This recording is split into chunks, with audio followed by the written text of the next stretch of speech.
This is Far Cry New Dawn. More like Far Cry New Yawn.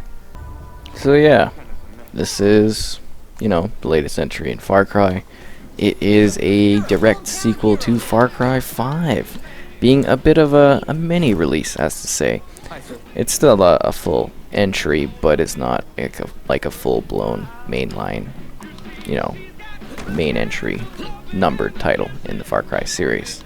They typically do something like this, well, not all the time, but we've seen it before with the Blood Dragon, and this is just an apocalyptic take on that experience, but it actually does directly continue the narrative of Far Cry 5. So if you haven't played that one, I perhaps suggest doing so prior to playing this, but if you do play that one prior to doing this one, you may actually get a little bit bored of this one.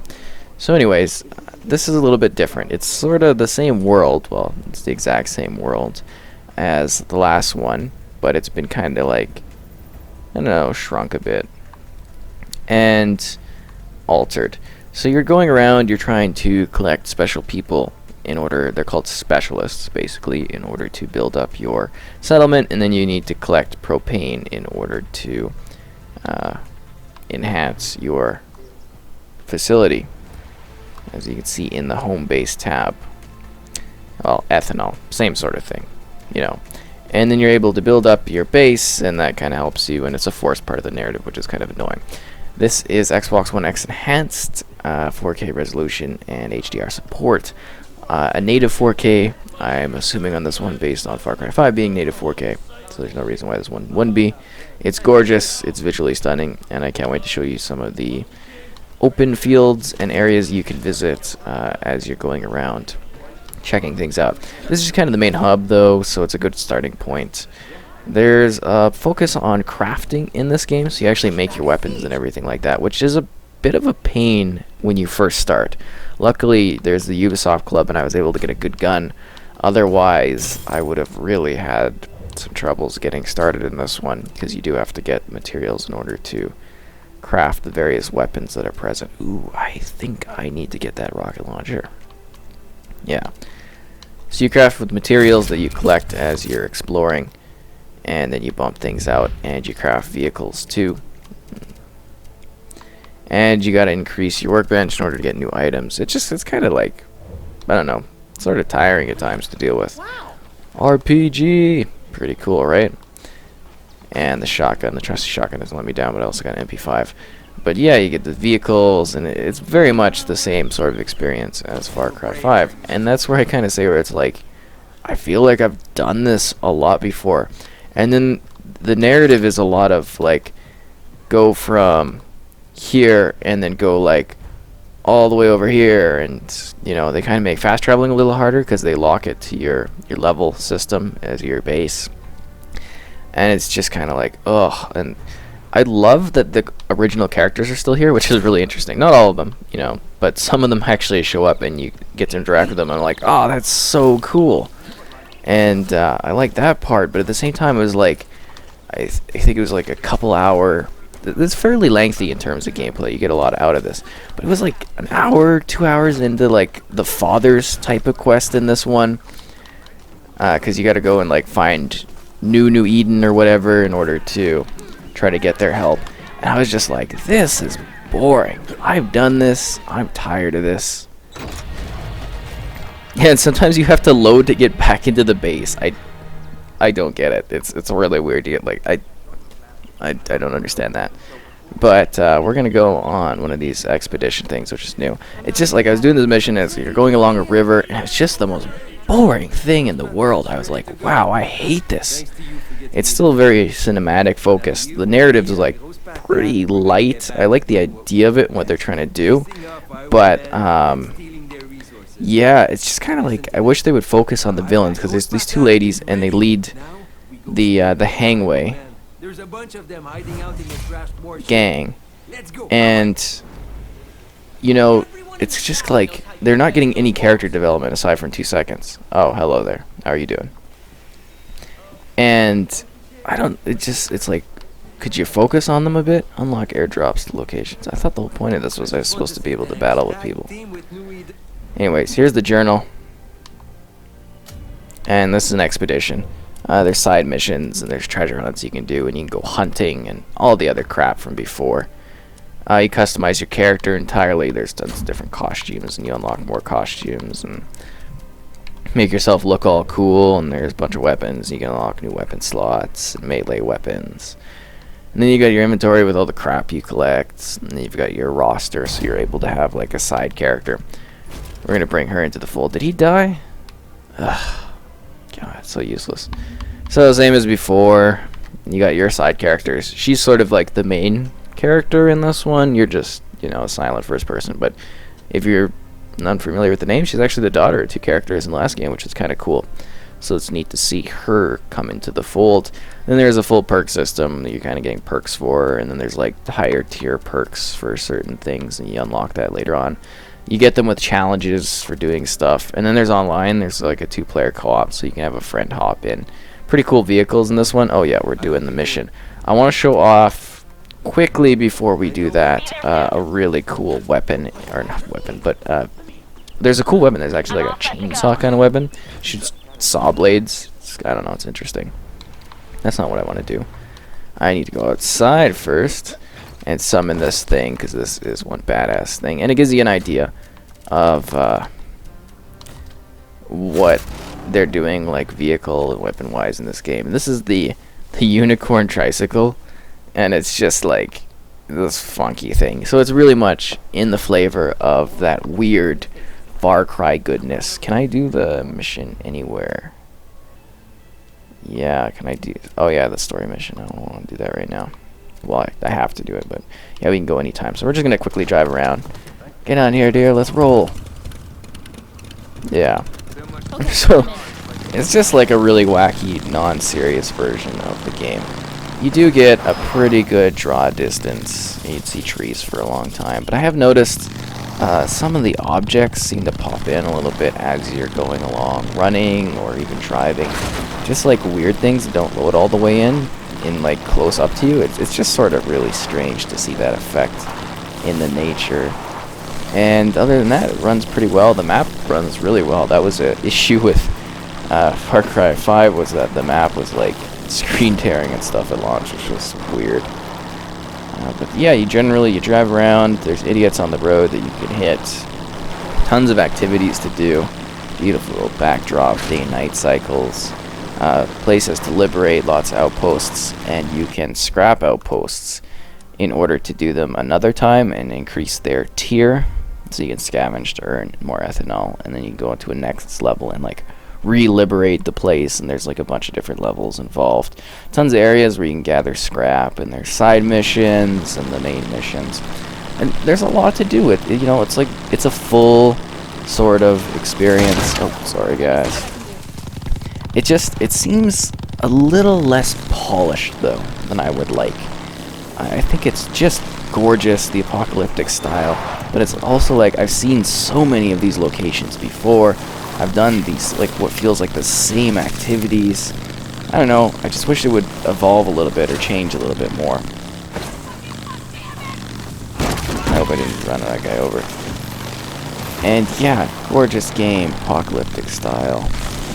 And I gotta save this person. But it hits those same beats that you're familiar with. And there's just little glitchy things when I was talking about polish, that, the AI and stuff like that. It's just not as clean as 5 was, and there's definitely some problems, especially with like checkpoints and stuff. And yeah, but damn, is it one gorgeous game. I like how they took a different type of apocalyptic approach, where they went all colorful, but I can't help but feel that this whole Mad Max style would just be crazy. I mean, it's like that, but just really funky and full of flowers. And I mean, look at that. It's beautiful. There's also a really cool photo mode that you can go into, and you can customize a lot of things. Field view, you can hide your player, you can change your facial expression. Oh, it's actually working now. Before it wasn't. And you can change your like pose. This one's hilarious. I don't know why you'd be doing that downwards. I think there's another good one. There's like Mira. Nah, this was my favorite though. Why have you forsaken thee? I know, you get some cool poses and doing all kinds of you know, funky stuff and all that. You can hide characters and hide animals. And you customize the time of day, and you can change the filter. There's not a whole lot of filters, though. That one looks creepy. Not a whole lot of filters, but you can change the intensity and add film grain, and the vignette, and logo, too, if you want. Where it logo is. Just a little fun thing, because photo modes are so hot these days in games. Don't you think so, too? Yeah, you can also aim in and kind of give her a direction. Okay, let's go. And then she'll follow you around. Yeah, the character models look really incredible in this engine. They've got just such a beautiful thing going on. They just need to push it a little bit further. I think a brand new location would help more, but I get the point of these ones is that they're a little bit easier to put out because they're just like you're redoing the textures and editing things. So I totally understand that. Drive this car. Yeah, I don't care. We got our fun trike. Let's do the expedition just to show that off.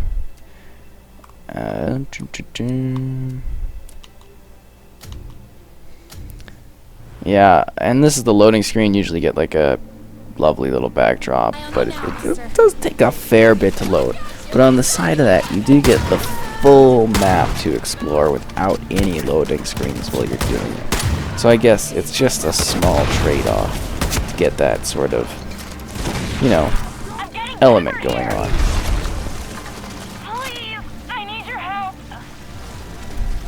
Here we go, we're rolling in.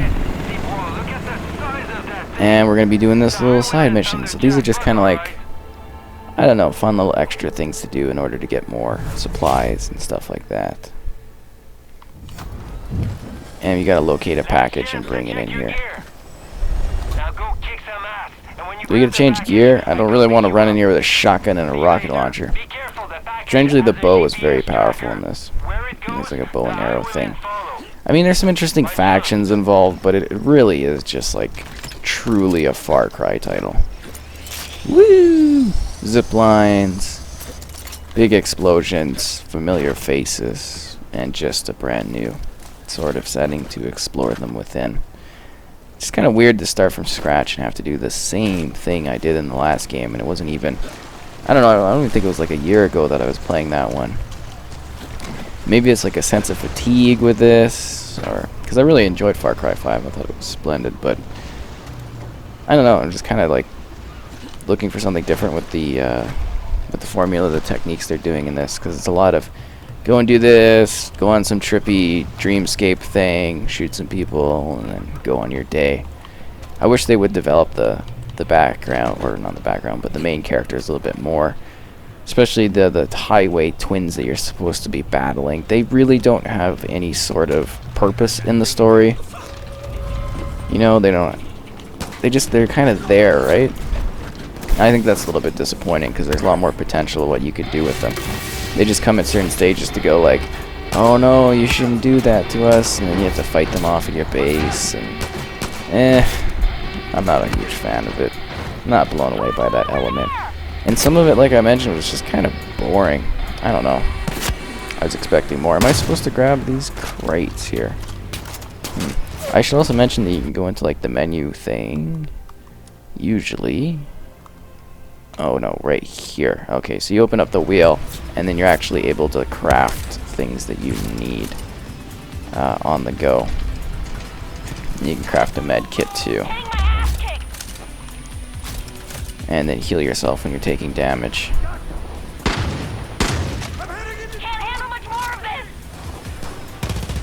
I got a bad feeling about this. Oh, you can loot bodies if you weren't aware and loot them as well, if that's your sort of thing.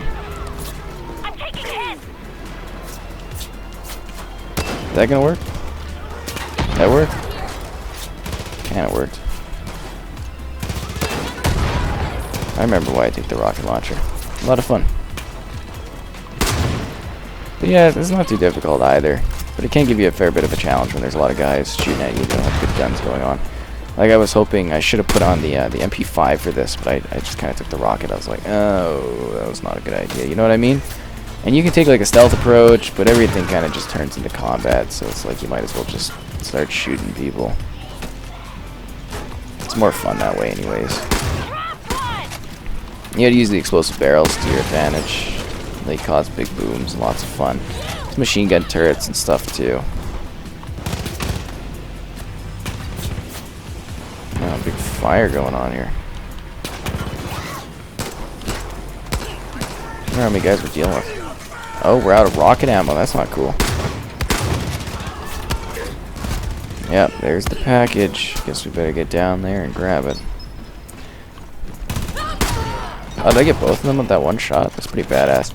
I have noticed there's a lot more revival opportunities in this one too. Like the enemies, they can seem to save their friends a lot better and more efficiently. So that's something to be wary of.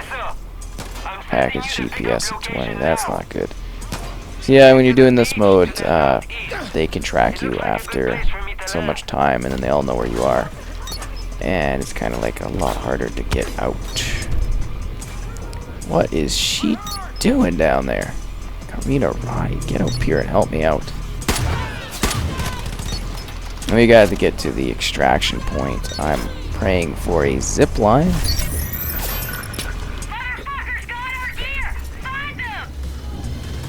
Yeah. The helicopter arrives in 2 minutes. That's fantastic. Yeah. A lot of violence and stuff. I try to turn off the subtitles, but they keep coming back. So that's kind of bothering me, but I know some people like subtitles. But generally, yeah, I think it's a pretty competent package. You get pretty good value for what this is. Because, I mean, it's not like a full new Far Cry. But it definitely gives you a new world to go through. If you have played Far Cry 5, you're probably gonna feel some fatigue with this one. Am I getting shot from the side? Came up on a boat. Lots of weird, fun vehicles in this. Some gorgeous locations. Oh yeah, a lot of sea creatures too. Well, not just sea creatures, but a lot of animals. And there's some, jeez, I want to use the turret here. And there's some like kind of mutated things too, because you know the bombs dropped. So, oh crap!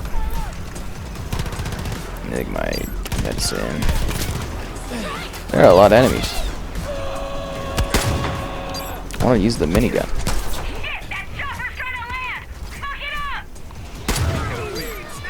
It isn't making it hard for me to use my minigun. There are some difficulty levels. If you want something that's a little bit more hardcore, I personally really don't care. Ow. Oh crap. Ugh.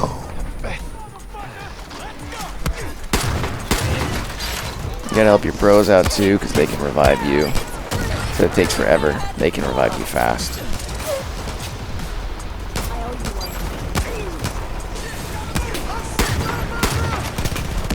Getting shot in the back. Heads up, I'm coming in. Time to get the fuck out of here, I think. Ow. No. Helicopter must not be destroyed. Well, I can't make any promises.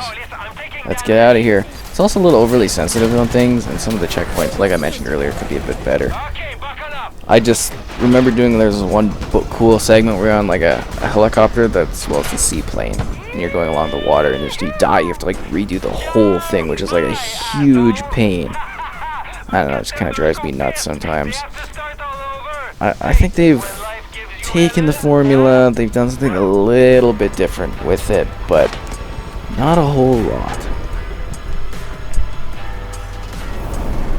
I mean, these are cool little extra things to do. There's a lot of activities. I don't think I'm a fan of the whole system where you have to constantly be fixing things of your base in order to progress. That feels kind of like a lame excuse to kind of slow down people's progression. The main campaign, you know, it quite a few hours, and there's just a lot of side activities to go and take in if you want to do that, the hunting and everything. But I feel like a lot of people that are interested in this one have played Far Cry 5, and you're going to be maybe feeling a little bit of burnout if you do jump into this one. It's good, you know, it's a solid, competent game, but, you know, I think they're going to be wearing people a bit thin if they keep this up. I do like the idea, though, that it's something new and different. It's fun to play. I wish I could have shown off more of the world at large, but you've probably already seen it. So it's not going to make a huge difference. Just know it's a lively world. There's a lot going on. There's a lot of activities to do, and the main story actually has quite a bit of length to it. A lot of posts to liberate and re-liberate. And just, you know, a large cycling world that you can go and shoot things and fight people and have a Far Cry time in. Very over-the-top action. Narrative's crazy and a direct sequel to Far Cry 5, so I do suggest playing them as like a back-to-back kind of thing, if the games do hit your fancy.